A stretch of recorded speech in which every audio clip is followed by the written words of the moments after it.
Got a little Swedish there. G'day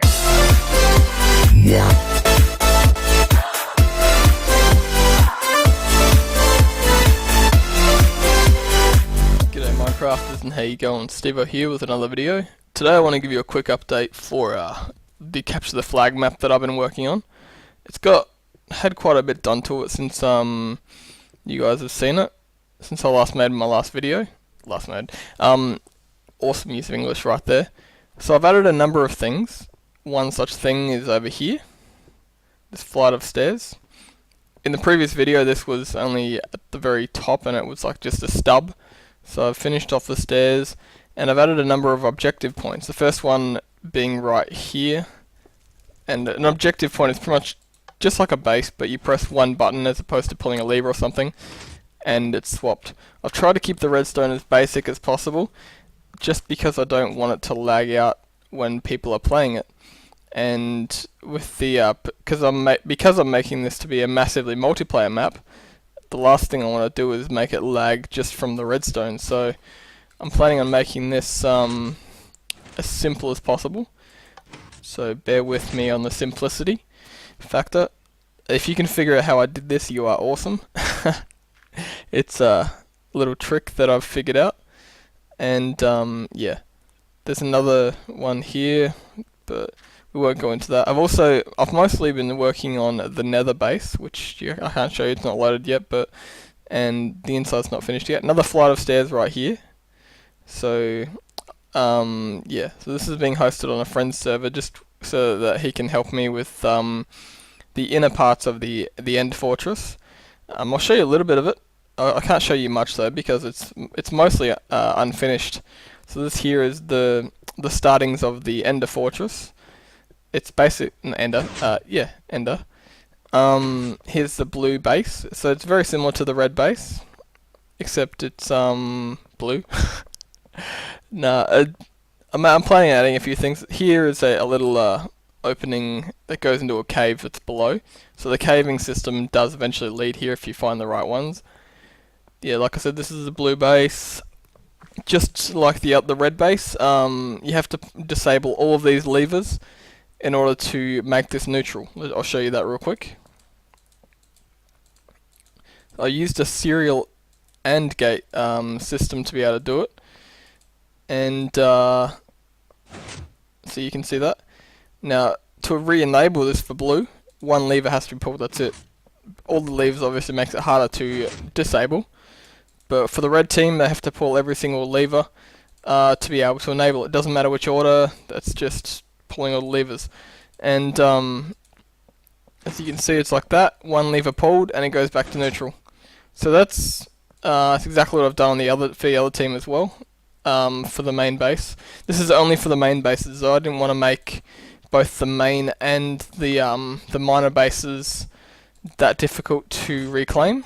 So yeah, I've also been working on the spawn, and I had a guy making a mod for me to make armor different colors and things like that.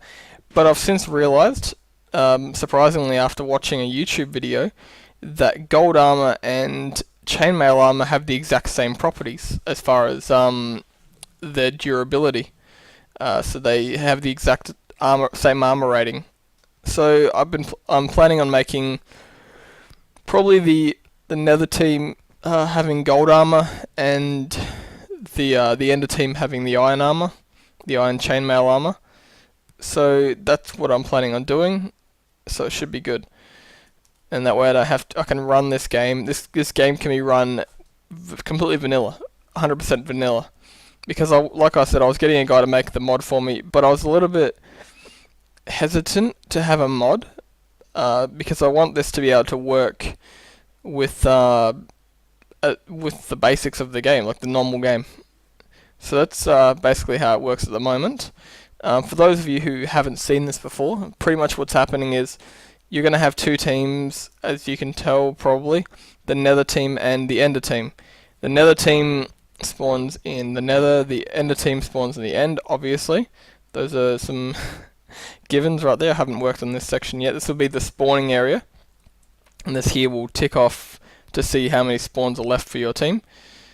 And So yeah, I'm still working on how that will work at the moment. This little viewpoint there.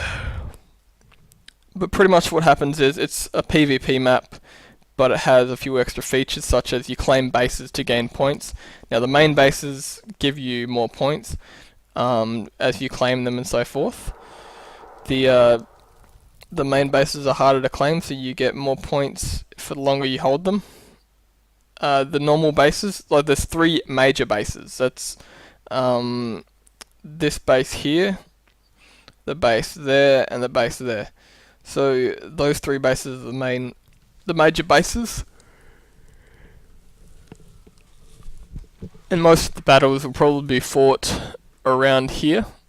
But you have to remember obviously the objective points. So that's one way of victory, to win by getting the most points. Another method is obviously destroying your other team. And keeping in mind that each team has limited spawns. Those pressure plates that I showed you a minute ago are to limit the number of people going through. Now after a certain number, the doors will shut and you won't be able to go through. So you only have so many spawns. It's another condition of victory. And what I will probably do is add a system so that that number can be modified. Also, I'm gonna have a timer. I'm not sure where I'm gonna put the display yet. Most likely up above here on a slant, so you look either way and you can see it. I'm not exactly sure as yet because I don't want it to be too far away, because well, obviously lag will be an issue. So I may just end up doing it in like the wall or something.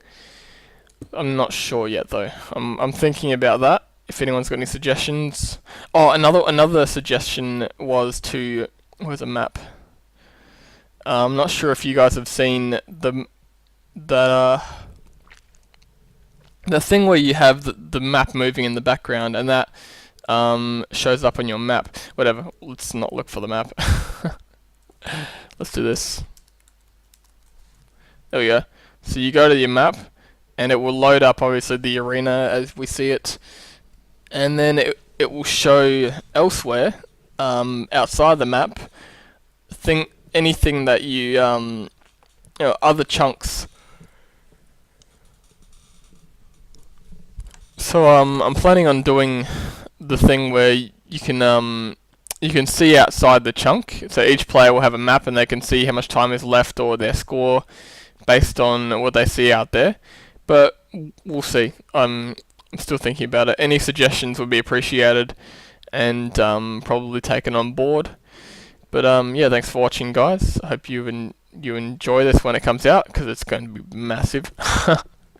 And it's looking pretty good so far. This server isn't handling the view distance very well, but yeah, I'm sure there are some servers out there that would. Anyway, thanks for watching, guys. I'm Stevo, and I will catch you later. Alright, see ya. Got a little Swedish there. Yeah.